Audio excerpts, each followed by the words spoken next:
Jim, well, I don't know about you guys. When I think about camp back in the day, I think of campfires, sleeping bags, that kind of stuff. But as you're about to find out, electric guitars and drums can't be ruled out either. No, this is no ordinary camp experience. This camp, offered for the first time on the East Coast, is a musician's fantasy. By day, Chuck Argenti runs an auto body shop, but by night, he's a rock and roller who jams on stage with Roger Daltrey from The Who. So how does a 53-year-old guy from Pawtucket end up playing with a rock and roll Hall of Famer? The answer? It's what he did at Strummer Camp. This is Rock and Roll Fantasy Camp. Over 4 days at Foxwoods, these wannabe rock stars play their hearts out and learn a thing from their camp counselors who just happen to be veterans of the stage. Some who've had number ones like Johnny A. and Gary Hoey, famous for his cover of Hocus Pocus. He's the music director. So basically we have 4 days to groom them in how to rehearse, how to get ready for the show, teach them a few stage moves, and it's amazing for us because we get to see the excitement that they have as musicians. Argenti's counselor is Rick Derringer, as in... It's like a dream come true, you know. I saw Rick Derringer at the Roseland Ballroom in Taunton, Mass. back in like 1978. We thought he was the coolest guy then, you know. We all wanted to play like Rick Derringer. And now he's playing with Derringer. And they didn't just play together, they bonded over their love of music. Absolutely beautiful.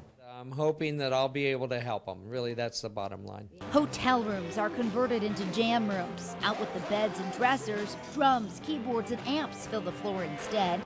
People of all ages, 12 on up, come from all over the world to learn from these pros. So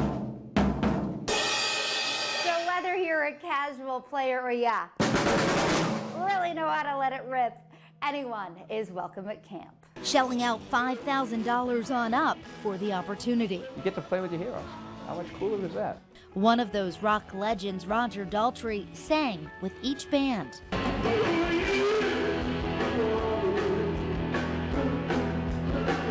Helping them with their performances. It's always fun.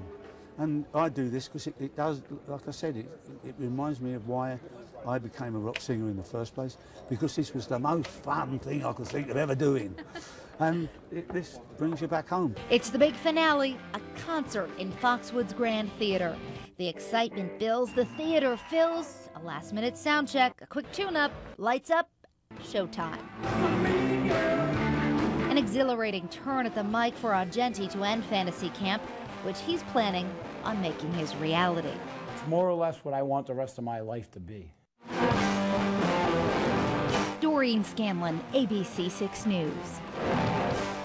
Cool. Awesome. Yeah, isn't that Who neat? knew? Yeah, it was so fun. They get to learn from these pros, and it's like learning from, if we were anchoring the news with Diane Sawyer. Yeah. You know what I mean? It's kind of like along that same line. And they're doing another one in January with Joe Perry from Aerosmith. Wow, so it just kind of keeps growing and growing. And so neat for Chuck, because he's going to be doing a show at Twin River with Gary Hoey next Friday. It's a free show if you're interested. But it's so neat to be able to have that Jim, opportunity. you're a rock star. Wouldn't you like to do that? Well, yeah, I like the fact that he saw Rick Derringer in the 70s, and now he's like jamming with him and stuff. And that is just so cool when you meet some of your musical heroes and they help you out and stuff like that and show you some little riffs. Yeah. And then you on the drums, look at that. Yeah, I actually, really, I only did that because I just really wanted to know what it was like to just wail on the drums, and it was a little fun. So if you ever get sick, Jim, you got to stand it. Yeah. Oh, yeah. There you go. Come on, yeah, you get to do it all the time. Sure, yeah, I only get to do it just for a story. It's fun. It's definitely fun. So, It that was pretty cool. And then to hang out with Roger Daltrey. I know. He was really great. And I just love his accent, too. The most fun thing you could think of. That was a terrible impression. But it was really fun, and it was great to hear him Coming up next week, Pedro Martinez teaches me how to throw a fastball. Right? There you go. It's the same thing.